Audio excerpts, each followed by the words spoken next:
অনুযায়ী এই 3টি ভুল করবেন না, মৃত্যুর পর সরাসরি আপনি নরকে চলে যাবেন। চাণক্য নীতি অনুসারে এই ভুলগুলি এড়ানো উচিত, অন্যথায় আপনাকে মৃত্যুর পরে নরকের মুখোমুখি হতে পারেন। চাণক্য নীতি কৌটিল্য নামেও পরিচিত। তারপর বিষ্ণুগুপ্ত, যাকে প্রাচীন ভারতের একজন মহান পণ্ডিত হিসাবে বিবেচনা করা হয়। অধ্যয়নের সময় তিনি মার্শাল আর্ট, রাজনীতি, অর্থনীতি এবং ধর্মতত্ত্ব সম্পর্কেও জ্ঞান অর্জন করেছিলেন। প্রতিটি ক্ষেত্রে দক্ষ হওয়ায় প্রত্যেকেই তাদের কাছ থেকে পরামর্শ নিতে পছন্দ করে। নন্দ রাজবংশের দ্বারা অপমানিত হওয়ার পর তিনি চন্দ্রগুপ্ত মৌর্যকে প্রশিক্ষণ দিয়েছিলেন যাতে তিনি তাদের কাছ থেকে তার অপমানের প্রতিশোধ নিতে পারেন। তাদের পথ অনুসরণ করে মৌর্য সাম্রাজ্য নন্দ রাজবংশ আক্রমণ করে জয় করে। ভারতে মৌর্য সাম্রাজ্য প্রতিষ্ঠিত হয়েছিল। ভিডিওটি ভালো লাগলে চ্যানেলটি সাবস্ক্রাইব করুন। আচার্য চাণক্য তার অভিজ্ঞতার উপর ভিত্তি করে অনেক বই লিখেছেন। এর মধ্যে রয়েছে অর্থনীতি, রাজনীতি এবং অর্থনীতি। জীবনের অনেক দিক নিয়ে বিস্তারিত আলোচনা করা হয়েছে। সম্পর্ক থেকে শুরু করে রাজনীতি, ব্যক্তিগত জীবন থেকে শুরু করে পেশাদার জীবন। আপনি প্রতিটি ক্ষেত্রে আরও ভালো সমাধান পাবেন।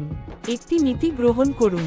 আজ আমরা আপনাকে চাণক্য নীতিতে উল্লিখিত কিছু ভুল সম্পর্কে বলবো, যার কর্তা মৃত্যুর পরে সরাসরি নরকে চলে যায়। আসুন আমরা সেই ভুলগুলি সম্পর্কে বিস্তারিতভাবে জেনে নিই, যা কখনো ভুলে যাওয়া উচিত নয়। ভিডিওটি ভালো লাগলে চ্যানেলটি সাবস্ক্রাইব করুন। এই ভুল করবেন না। চাণক্য নীতি অনুসারে কিছু ভুলের কারণে মানুষ কখনো সুখী হয় না, যা মেয়েদের সম্পর্কে মানুষের ভুল চিন্তাভাবনা রয়েছে। তারা সবসময়ই চিন্তিত থাকে। যে ব্যক্তি মেয়েদের সম্পর্কে ভুল চিন্তা করে সে তা করার পরে সরাসরি নরকে চলে যায়।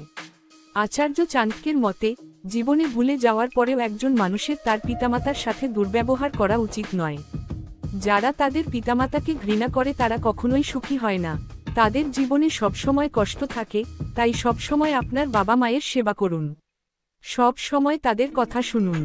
ভিডিওটি ভালো লাগলে চ্যানেলটি সাবস্ক্রাইব করুন। চাণক্য নীতির মতে কোনো দুর্বল ও দরিদ্র ব্যক্তিকে কখনো বিরক্ত করা উচিত নয়।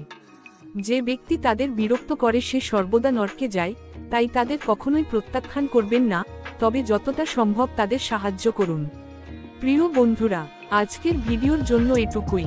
ভিডিওটি ভালো লাগলে চ্যানেলটি সাবস্ক্রাইব করুন। আপনারা সবাই খুশি থাকুন।